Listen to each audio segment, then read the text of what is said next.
1. Yes 2. Yes 3. Number 4. Shows a complete lack of knowledge on how science operates and finishes with a non sequitur. Bob, I'm very curious as to your answer for number 3. By your answer on number 3 you appear to have a third option for the existence of life, and I am all ears. I would love to hear it. Of course, if you have no third option for number 3, then the no you posted would simply be a childish response, and of course number 4's answer would be completely irrelevant.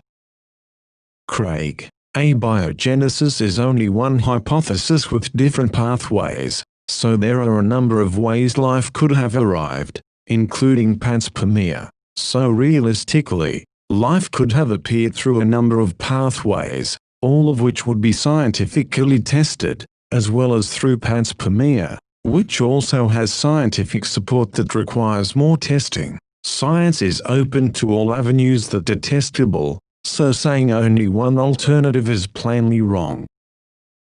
Bob Hunter, abiogenesis is life from non-life using only natural processes. It does not restrict which path which processes. It is however what you're stuck with because there is life and you don't believe in a creator. There is nothing else to explain life.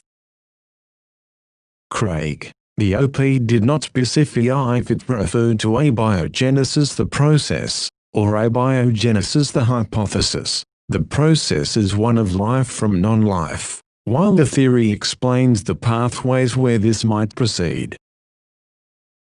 Bob, first off, there is no theory of abiogenesis. You need evidence for a theory. There isn't any. Nice try. Craig, I said hypothesis. Nice try. Where I later said hypothesis was just an oversight, even though I used the term correctly. As to evidence, it has plenty of evidence. It is just the replicator that is missing.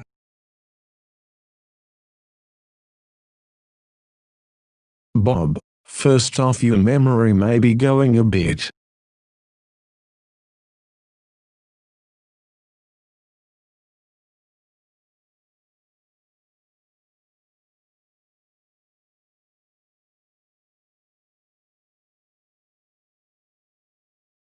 Bob, there is no evidence for abiogenesis. Again, I ask for you to please prove the evidence you're referring to so I can shoot it down. My memory's not taking a hit, Craig, and read again what I wrote in that selection you posted where I clearly state the OP did not specify if it referred to abiogenesis the process, or abiogenesis the hypothesis. Double quote. Craig adds, again I ask for you to please prove the evidence you're referring to so I can shoot it down. You didn't ask for evidence, but if you want evidence, the first bit of evidence is covalent bonding. Bob, are you dodging the fact that you said theory and I circled it in red for you and you're not responding to it? Covalent bonding is not evidence for life from non-living matter. Get real, Bob. Craig, did I mention hypothesis in relation to the general explanation of abiogenesis, or not?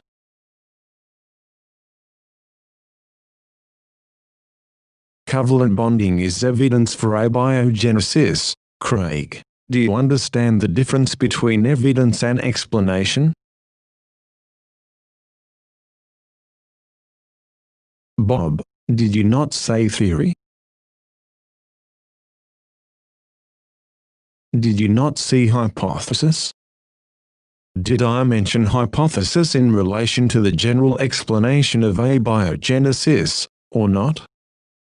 In fact, when I initially wrote the piece, Craig, I was in a hurry, but when I proofread it I changed it from theory to hypothesis. Hypothesis relates to the explanation, and I do not think the explanation has yet reached the status of theory, mainly because as a whole it does not reach the reliability required from a theory. Regardless, hypotheses still require evidence, which appears to be your main concern. Now, Craig, are you going to shoot down the evidence, or the explanation? If you are going to shoot down the evidence, you can start with covalent bonding. That should be easy considering we cannot see electrons and therefore they might not exist.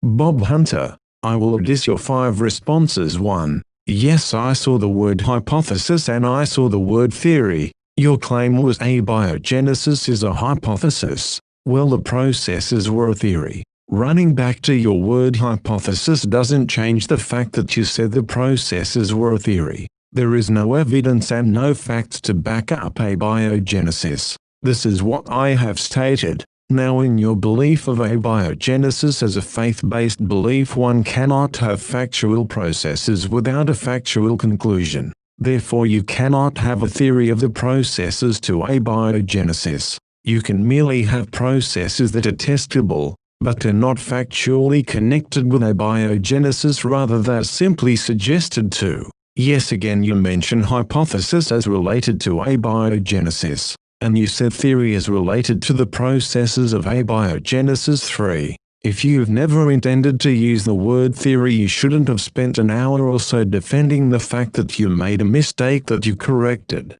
You should have just admitted it and we would have moved beyond it. 4. There is no evidence for abiogenesis, and as far as you calling it an explanation, that is simply storytelling. As of today, abiogenesis is nothing more than a myth. 5. Covalent bonding is no evidence or proof of abiogenesis, it is simply covalent bonding, nothing more. I'd like to point out that I have all kinds of evidence using your interpretation for an engine capable of reaching warp speed. I have nuts, I have bolts, I have rivets, I have steel, I have titanium, I have wires. These are all evidence of my warp speed engine, but the warp speed engine doesn't exist and never has. Wow, Craig, this has really got you going, hasn't it? Is covalent bonding a part of chemical reactions in creating organic compounds? Craig, this creation of organic compounds is important in relation to chemistry relating to abiogenesis, is it not? If it is, then covalent bonding is evidence that supports abiogenesis. In other words, you are wasting your time trying to shoot down evidence, because the evidence only supports the explanation, which in this instance is an hypothesis. So shoot down instead the explanation, because you will find it rather difficult to shoot down the evidence that supports it. Bob, would you mind explaining what you mean by really got you going? I simply took my valuable time and took all of your responses that you spit out at such a fast rate that I could not deal with them one at a time, so I broke them down with one post dealing with all 5. You actually should be saying thank you for taking the time for addressing my question. Now it would appear you're really hung up on this covalent bonding as being evidence for abiogenesis. Well, I'm here to inform you it's not. Organic compound, any of a large class of chemical compounds in which one or more atoms of carbon are covalently linked to atoms of other elements, most commonly hydrogen, oxygen, or nitrogen. The few carbon-containing compounds not classified as organic include carbides, carbonates, and cyanides. As I stated before, I'll repeat it again, maybe you might be able to understand what it means. I'd like to point out that I have all kinds of evidence, using your interpretation of evidence, for an engine capable of reaching warp speed. I have nuts, I have bolts, I have rivets, I have steel, I have titanium, I have wires. These are all evidence of my warp speed engine, but the warp speed engine doesn't exist and never has. LOL. I can see what went wrong. When I explained the correction, I inadvertently used the word hypothesis instead of theory in my correction following. Organic compound, any of a large class of chemical compounds in which one or more atoms of carbon are covalently linked to atoms of other elements. There you go. The formation of organic compounds so important in explaining abiogenesis involve covalent bonding. Without that evidence, the whole hypothesis falls apart. Hypotheses demand evidence in support also, just as do theories. So, Craig, instead of you focusing on where I used the word theory inadvertently when I meant hypothesis, how about accepting the evidence as valid, then try to shoot down the explanation, which in this instance is an hypothesis? Yes, Bob, I saw what you did there. We are all fallible.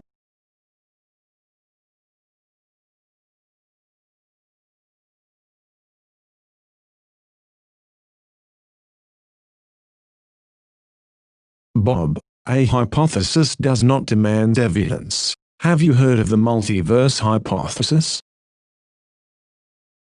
Craig, a hypothesis does demand evidence. The world of physics is filled with thought experiments, but we are discussing chemistry and biology.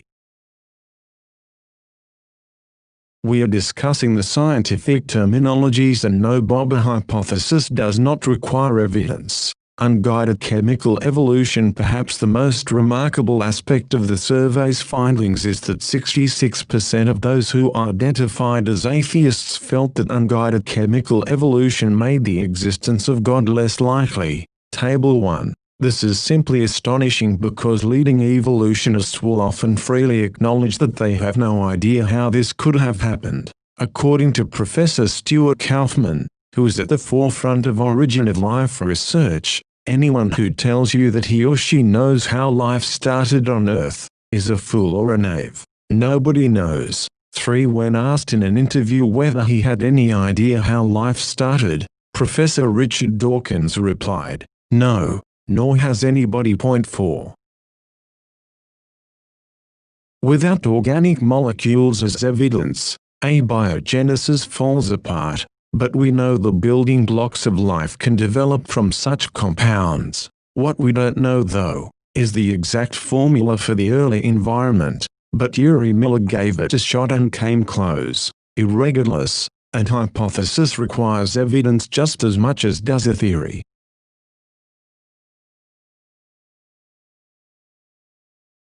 Bob, I know what you're stating.